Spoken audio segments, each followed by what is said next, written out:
Halo semuanya, apa kabar? Semoga sehat selalu. Dalam rangka menyambut film Rurouni Kenshin Live Action 2020, kami akan mengalurkan film Rurouni Kenshin Live Action 2012 dan 2014 untuk kalian yang belum nonton di tahun ini. Bagi yang udah pernah nonton, gak ada salahnya juga sih buat nonton film ini. Hitung-hitung ngingetin kembali momen awal munculnya live action ini nih. Di video ini kami akan mencoba untuk merangkum 3 film sekaligus, yaitu Rurouni Kenshin Live Action 2012, Kyoto Inferno, dan The Legend End live action di tahun 2014. Dan kami juga akan menceritakan sedikit sejarah tentang Keshogunan hingga sampai pada cerita di film ini. Oke, tanpa basa-basi lagi, ini dia Rurouni Kenshin Live Action. Selamat menikmati.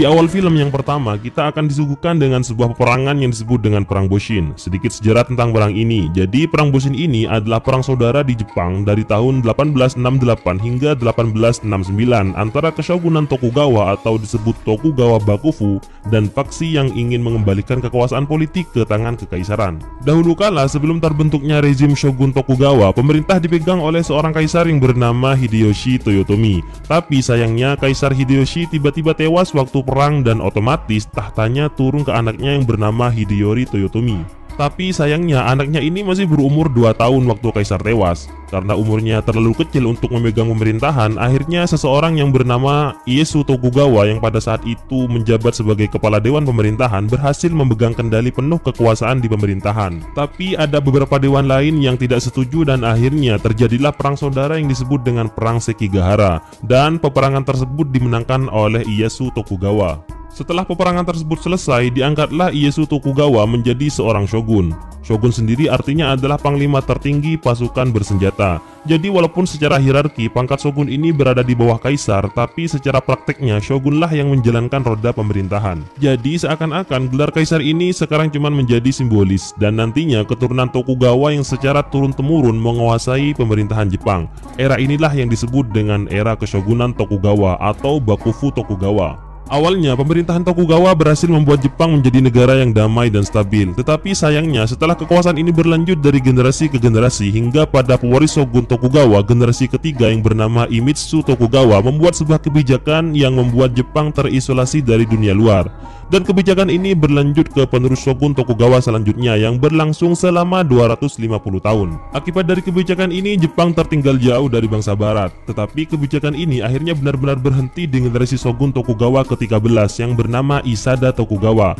Isolasi Jepang ini berakhir ketika seorang komandan pasukan laut Amerika bernama Matthew Calvert Perry datang ke Jepang dengan 7 armada kapal perang dan mengancam Shogun untuk membuka kerjasama dengan Amerika. Shogun yang takut dengan armada kapal perang Amerika itu akhirnya dengan terpaksa membuka kembali Jepang dari dunia luar. Nah, karena kebijakan inilah mulai banyak kelompok-kelompok anti asing yang ingin menggulingkan era Tokugawa. Di antaranya adalah klan Satsuma dan klan Chosu. Selain itu, kubu kaisar yang sebelumnya diam sekarang mulai berani menentang Shogun Tokugawa yang dianggap sebagai pengkhianat karena telah menyetujui perjanjian dengan bangsa lain tanpa persetujuan dari kaisar. Akhirnya terjadi lagi pertempuran antara Keshogunan Tokugawa dengan kelompok anti asing yang pro dengan kaisar. Dalam hal ini adalah klan Satsuma, Chosu, dan klan Tosa yang terjadi di daerah Toba dan Fushimi. Dan era kekacauan ini disebut dengan era Bakumatsu yang berarti anti Bakufu atau anti shogun. Bisa juga disebut era penjatuhan kesogunan. Dalam perang Boshin itu, salah satu kelompok dari klan Chosu yang disebut Isshin merekrut beberapa orang hebat ahli pedang yang disebut Hitokiri. Di antaranya adalah Shishio Makoto dan tentu saja Kenshin Himura. Setelah peperangan di Toba Fushimi itu, Kenshin memutuskan untuk meninggalkan masa lalunya sebagai Hitokiri Batosai dan ia pun meninggalkan pedangnya tertancap di tanah. Namun, katana milik Batosai tersebut diambil alih oleh Hitokiri lainnya yang bernama Jin-e Udo atau dikenal juga dengan nama Kurogasa. Kemudian Kenshin melakukan pengembaraan selama 10 tahun lamanya. Setelah 10 tahun, dia akhirnya tiba di Tokyo. Dan pada saat itu, Tokyo sedang digembarkan dengan sebuah pembantaian dan pembunuhan berantai di mana pelakunya menyebut dirinya sebagai Batosai. Sementara itu, Hitokiri Batosai yang asli yaitu Kenshin sedang dalam perjalanan. Dia bertemu dengan Kaoru Kamiya, pemilik sekolah kendo peninggalan ayahnya. Karena nama dojo keluarganya telah dinodai oleh salah satu Batosai, Kaoru menyerang Kenshin karena meyakini bahwa ia adalah pembunuh yang terkenal itu. Tetapi Kenshin mengatakan bahwa ia adalah seorang pengembara dan hanya menggunakan pedang Sakaba atau pedang dengan mata terbalik. Pembunuhan berantai ini pun diselidiki oleh orang yang bernama Saito Hajime, rival Kenshin sejak era Bakumatsu. Dia adalah pemimpin divisi ketiga pasukan Shinsengumi di era tersebut dan di era sekarang ini dia menjadi anggota kepolisian Meiji. Saito dihadapkan pada kasus pembunuhan berantai oleh orang yang mengaku sebagai Batosai ini. Tetapi dia sebagai setru lama Batosai dan sangat mengenal gerak-gerik dan jejak yang ditinggalkan, dia tidak percaya bahwa Batosai yang asli adalah pelakunya meskipun Jin-e memakai pedang milik Kenshin yang dia tinggalkan setelah perang Toba Fushimi selesai. Dan kecurigaannya pun mengarah kepada pengusaha dengan wajah yang sangat menjengkelkan yang bernama Kanryu Takeda. Rupanya dugaan Saito benar karena Kanryu telah menyewa beberapa samurai untuk melindungi dirinya. Di antaranya adalah Gen, Inoibanjin, dan Jin-e Udo. Juga untuk memuluskan bisnis obat-obatan terlalangnya yaitu opium yang diracik oleh seorang wanita cantik yang bernama Megumi Takani. Karena tidak tahan dengan perlakuan Kanryu kepadanya dan juga kepada rekan-rekannya, Megumi akhirnya kabur dan meminta perlindungan kepada polisi. Akhirnya Jin-e yang berada di bawah komando Kanryu segera memburu Megumi dan menghabisi setiap orang yang ada di kantor polisi tersebut. Jin-e ini mempunyai kekuatan yang sangat berbahaya, yaitu dia bisa membuat orang yang melihatnya tidak bisa bergerak karena kekuatan itu membuat tinggi rasa takut seseorang sehingga dia tidak bisa bergerak. Untungnya Megumi dapat lolos dalam kekacauan tersebut. Saat mencari Megumi, Jin-e bertemu dengan Kaoru di jalan dan menantangnya untuk bertarung. Kaoru yang hanya berpedang kayu dan memiliki kemampuan jauh di bawah Jin-e kalah dan hampir terbunuh. Beruntung Kenshin muncul dan menyelamatkannya. Karena jurus matanya tidak mempan kepada Kenshin, Jin-e akhirnya langsung menyadari identitas tersembunyi Kenshin sebagai Batosai sebelum akhirnya rombongan polisi menyerangnya, sehingga Kenshin dan Kaoru memiliki kesempatan untuk kabur. Kaoru akhirnya membawa Kenshin ke dojonya agar selamat.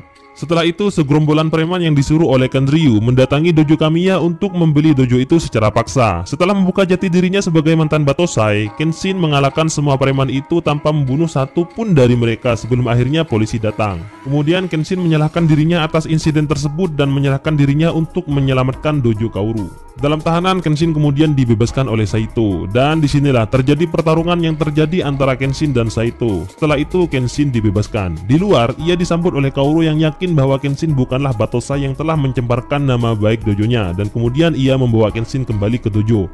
Kenshin lalu berteman dengan Kaoru dan satu-satunya murid laki-laki yang bernama Yahiko Myojin. Di sisi lain, Megumi yang lari dari kejaran Jin-e bertemu dengan Yahiko yang kemudian menyelamatkannya dan membawanya ke dojo dan memperkenalkannya kepada Kenshin dan Kaoru. Kaoru kemudian mentraktir semuanya untuk makan sukiyaki di restoran Akabeko. Tak lama kemudian, Kanryu datang dan bermaksud menjadikan Kenshin sebagai anak buahnya, namun ia menolaknya dengan sopan. Beberapa saat kemudian datang seseorang yang bernama Sanosuke Sagara. Dia ingin menantang Kenshin setelah tahu bahwa dia adalah Batosai.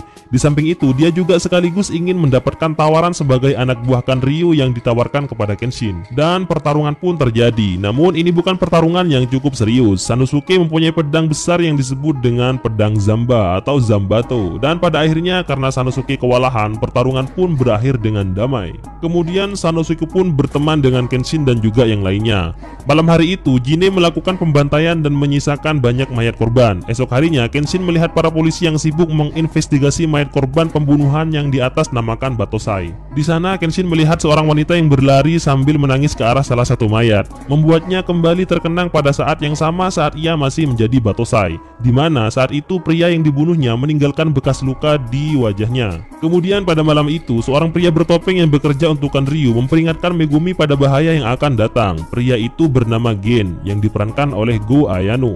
Hari berikutnya, orang-orang di sekitar dojo keracunan karena air sumur yang sudah terkontaminasi oleh racun tikus. Megumi menyangka ini adalah perbuatan Kanryu, lalu ia segera mengobati mereka semua. Marah terhadap Kanryu, Megumi berniat untuk membunuhnya, tetapi malah gagal dan ia dijadikan tawanan.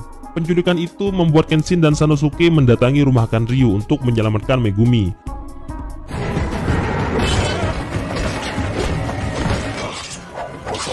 Saito juga datang untuk membantu mereka menaklukkan Kanryu yang menggunakan senjata Gatling atau Gatling Gun.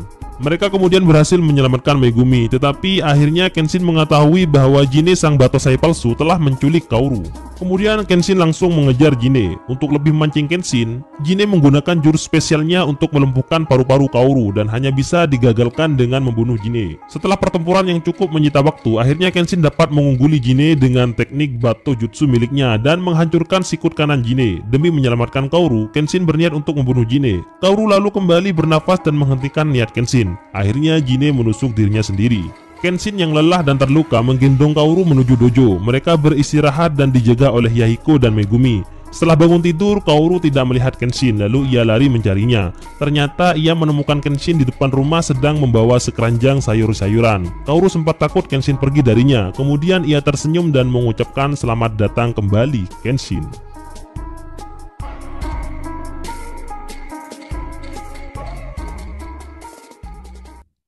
Batosai sang pembantai dikenal sebagai legenda oleh masyarakat. Kisah perjuangan Batosai Himura dalam ladang pertempuran pun diangkat ke dalam pementasan drama yang disaksikan langsung oleh Rurouni Kenshin beserta rekannya, Sanosuke dan Kaoru Kamiya, Megumi dan juga Yahiko.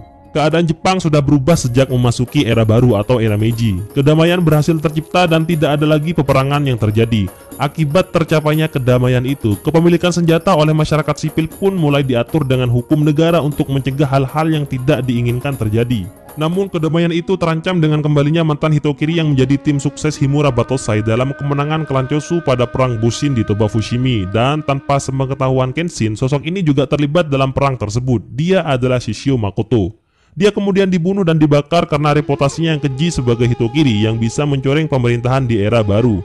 Namun Shishio ternyata masih hidup berkat turunnya salju waktu itu hingga memadamkan api yang membakar dirinya. Tak lama kemudian Kenshin yang hidup tenang di dojo Kamiya bersama Kaoru, Sanosuke, Yahiko dan juga Megumi kemudian dibawa oleh menteri dalam negeri yang bernama Okubo Toshimichi. Rupanya Okubo dan pihak pemerintahan meminta pertolongan untuk menggunakan jasa Kenshin kembali untuk melacak dan menghentikan teror yang terjadi di Kyoto yang merupakan ulah Shishio. Kenshin yang tidak lagi menjadi Hitokiri dan ingin hidup tenang sempat menolak tawaran tersebut sampai akhirnya terjadi tragedi pembunuhan Okubo yang dilakukan oleh anak buah Shishio yang bernama Sojiro Seta, salah satu samurai yang disebut dengan kelompok Jupungatana.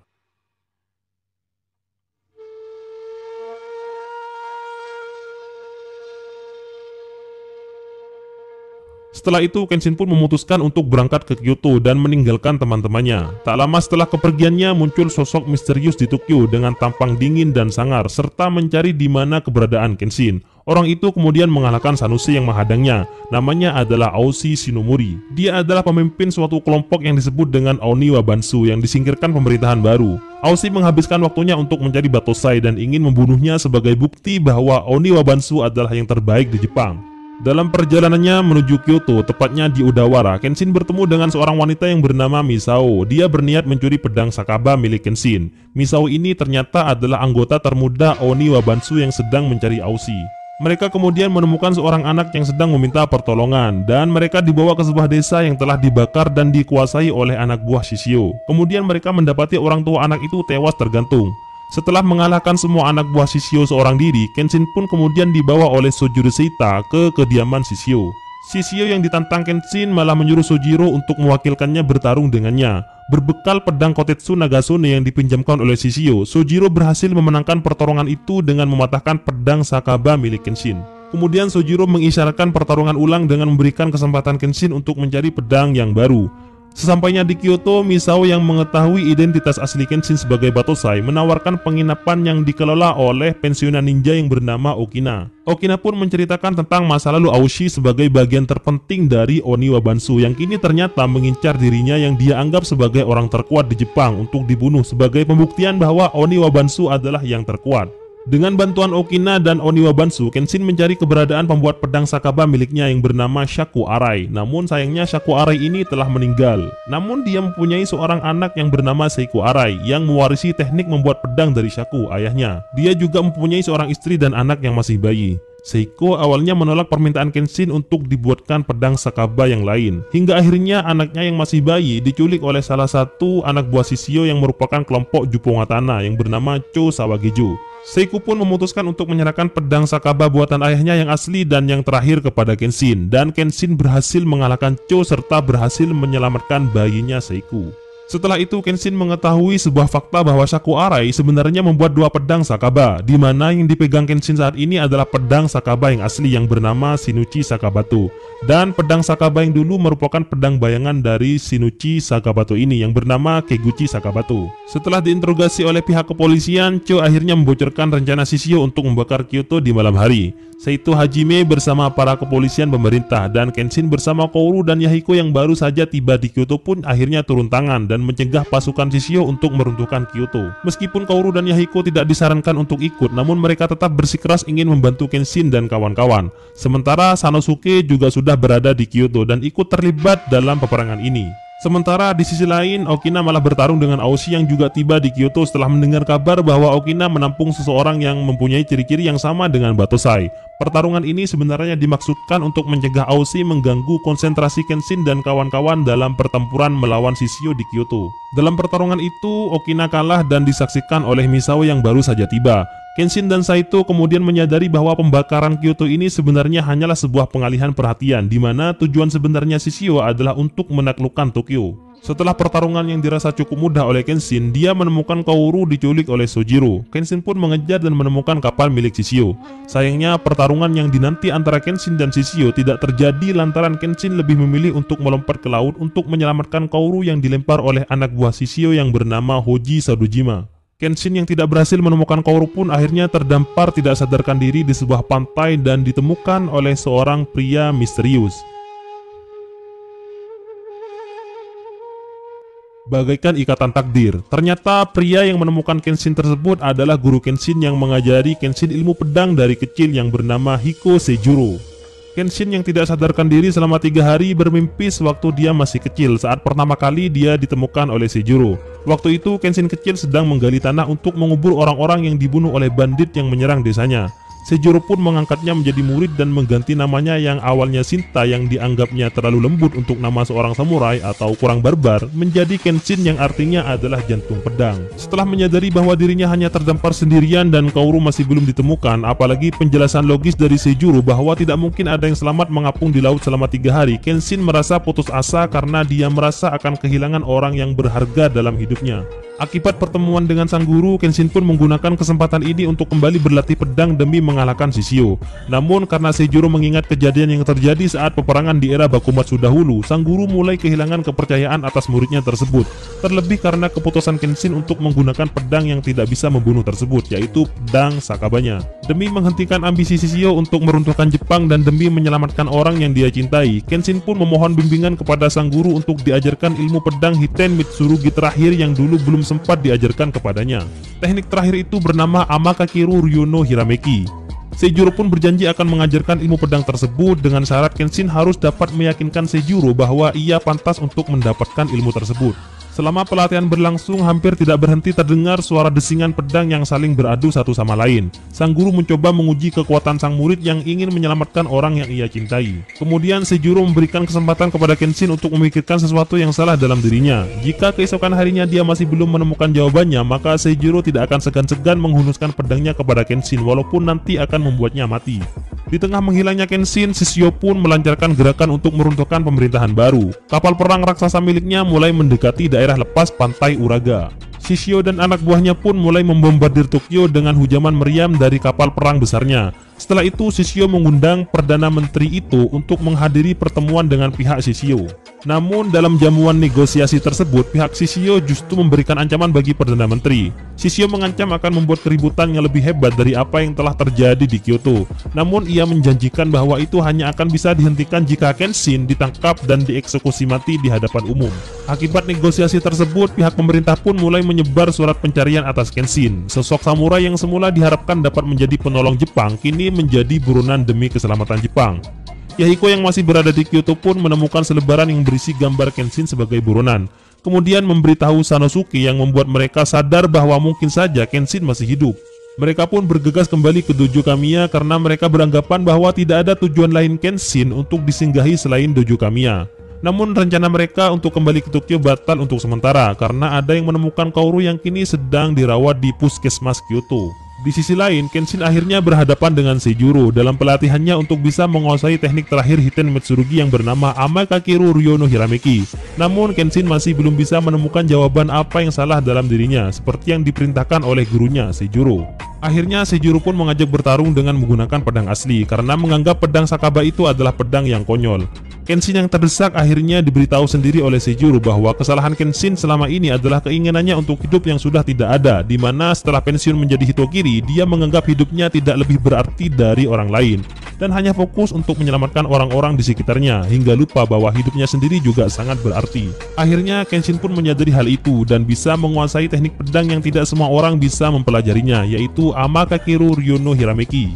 Karena sudah tidak punya waktu yang lebih lama lagi, Kenshin pun akhirnya pamit kepada Seijuro. Dan tak lama kemudian Misao datang untuk memberitahu keadaan yang terjadi sekarang ini, di mana Kenshin menjadi buronan yang paling dicari di seluruh Jepang untuk dihukum atas perbuatannya selama menjadi Hitokiri di era Bakumatsu. Kemudian Kenshin kembali ke penginapan milik Okina dan mendapati Okina sudah sadar setelah sebelumnya kalah bertarung dengan Aoshi. Di tengah perjalanan menuju Shishio, Kenshin dihadang oleh Aoshi yang sudah lama mencari Kenshin untuk diajak bertarung. Pertarungan antara Kenshin dan Aoshi pun tidak dapat dihindarkan. Di sana juga ada Misao dan Okina yang menyaksikan pertarungan mereka berdua. Dan pertarungan itu pun dimenangkan oleh Kenshin. Namun saat itu juga Okina mendadak mati akibat luka parah yang dideritanya saat bertarung dengan Aoshi. Tapi Misao menyuruh Kenshin untuk segera bergegas menemui Shishio dan tidak membuang-buang waktunya. Ini juga permintaan Okina sebelum dia mati. Sementara itu, Kaoru yang dirawat di puskesmas akhirnya sadarkan diri dan akan kembali ke Tokyo bersama dengan Sanosuke dan Yahiko. Kenshin pun juga sudah tiba di Tokyo dan mampir di Dojo Kamiya. Di sana sudah ada Megumi yang menyambutnya. Selama tragedi di Kyoto, Megumilah yang menjaga Dojo Kamiya. Sebelum pergi, Megumi memberi baju yang pernah diberikan oleh Kaoru kepada Kenshin. Baju itu merupakan baju ayah Kaoru. Megumi juga sempat menasihati Kenshin dengan mengatakan sebelum memikirkan orang lain, pikirkanlah dirimu sendiri terlebih dahulu. Pesan ini juga sama seperti pesan yang disampaikan oleh gurunya Seijuro kepada Kenshin. Saat hendak pergi, Kenshin tiba-tiba dikepung oleh para polisi, tetapi Kenshin menyerahkan dirinya untuk ditangkap. Kenshin kemudian disambut oleh Gubernur Dalam Negeri Ito Hirogumi, Inspektur Kawaji, dan Hajime Saito di kantornya. Sebelum Kenshin menjalani eksekusi, Ito menjelaskan kepada Kenshin bahwa kejadian ini karena Ito dan pemerintahan tidak mampu melawan Shishio, terutama saat Shishio mengancam pemerintah akan menggulingkan pemerintahan jika tidak mengeksekusinya pada waktu bernegosiasi dengan kelompok Shishio. Kemudian Kenshin pun berusaha meyakinkan Ito bahwa dia bisa mengalahkan Shishio asalkan pemerintahan bersedia membantunya. Akan tetapi eksekusi harus tetap dilakukan. Kaoru, Yahiko, dan juga Sanosuke yang baru saja tiba di Tokyo mendapatkan kabar bahwa Kenshin akan dieksekusi atas segala dosa-dosanya selama era Bakumatsu. Mereka pun langsung menuju tempat eksekusi yang mana di sana sudah dihadiri oleh orang-orang suruhan Shishio termasuk juga Juppo Watana. Dalam eksekusi tersebut, Hoji Sadojima mengambil alih untuk membacakan daftar korban Batosai di era Bakumatsu. Dan dia juga menyebutkan nama yang nantinya sangat erat kaitannya dengan masa lalu Kenshin, yaitu Akira Kiyosata yang diperankan oleh Masataka Kubota. Ternyata acara eksekusi tersebut hanyalah sandiwara. Tepat pada saat Algojo yang kelihatannya akan memenggal kepala Kenshin malah memotong tali ikatannya, dan yang menjadi Algojo tersebut tak lain adalah Hajime Saito. Setelah itu pertarungan antara anak buah Shishio dan Kenshin pun berlangsung. Tak luput juga polisi pemerintahan dan juga Sanosuke yang berada di sana juga ikut meramaikan suasana pertarungan. Setelah itu Kenshin beserta Sanosuke bergegas pergi ke kapal Shishio, sementara Saito dan pasukannya menghadapi kelompok Shishio yang berada di tepi pantai. Di dalam kapal, Shishio sudah diingatkan bahwa dia hanya bisa bertarung dalam waktu 15 menit. Lebih dari itu tubuhnya akan mengalami panas dan bisa-bisa terbakar. Kemudian tibalah Kenshin dan Sanosuke di kapal Shishio. Setelah mengalahkan beberapa prajurit bawang, mereka berdua dipertemukan dengan salah satu samurai terkuat Shishio, yaitu Anji Yukyuzan yang berhadapan dengan Sanosuke dan Sojiro Seita yang berhadapan dengan Kenshin. Sebelumnya Kenshin sudah pernah dikalahkan oleh Sojiro, dan pertarungan kali ini ternyata dimenangkan oleh Kenshin dan membuat Sojiro berteriak histeris. Dan akhirnya sampailah Kenshin di hadapan Shishio yang sudah menunggunya dan tetap memanggil Kenshin dengan sebutan senpai atau senior. Dalam pertarungan itu Kenshin sempat kewalahan, kemudian muncul Saito yang juga bertarung dengan Shishio. Sanosuke yang sudah mengalahkan Anji juga hadir untuk meramaikan pertarungan itu. Ditambah lagi ada Aoshi yang sudah tobat membantu untuk mengalahkan Shishio karena menurutnya hanya dialah yang pantas untuk mengalahkan Kenshin. Terjadilah pertarungan 4 lawan 1. Kehebatan Shishio yang tidak bisa dianggap remeh membuat 4 samurai itu cukup kewalahan, bahkan hampir kalah. Pada akhirnya Kenshin yang bertarung dengan Shishio. Namun karena kondisi tubuh Shishio yang tidak bisa membuatnya lebih lama bertarung, akhirnya mencapai batasnya. Yumi yang mengetahui itu menghalangi Kenshin untuk membunuh Shishio. Tetapi saat itu malah Shishio menusuk Yumi yang pedangnya juga menembus Kenshin. Pada waktu itulah Kenshin mengeluarkan jurus pamungkasnya, yaitu Amakakeru Ryo no Hirameki, dan membuat Shishio terpental. Shishio pun akhirnya terbakar karena suhu tubuhnya sudah terlalu panas. Namun jiwanya merasakan kepuasan saat dalam pertarungan terakhirnya itu. Di akhir cerita, pasukan pemerintahan Jepang memberikan penghormatan kepada Kenshin dan kawan-kawannya sebagai pahlawan negara dan menganggap sang legenda Batosai sudah mati bersamaan dengan berakhirnya era Bakumatsu. Terakhir, Kenshin melamar Kaoru untuk hidup bersama dalam era baru ini.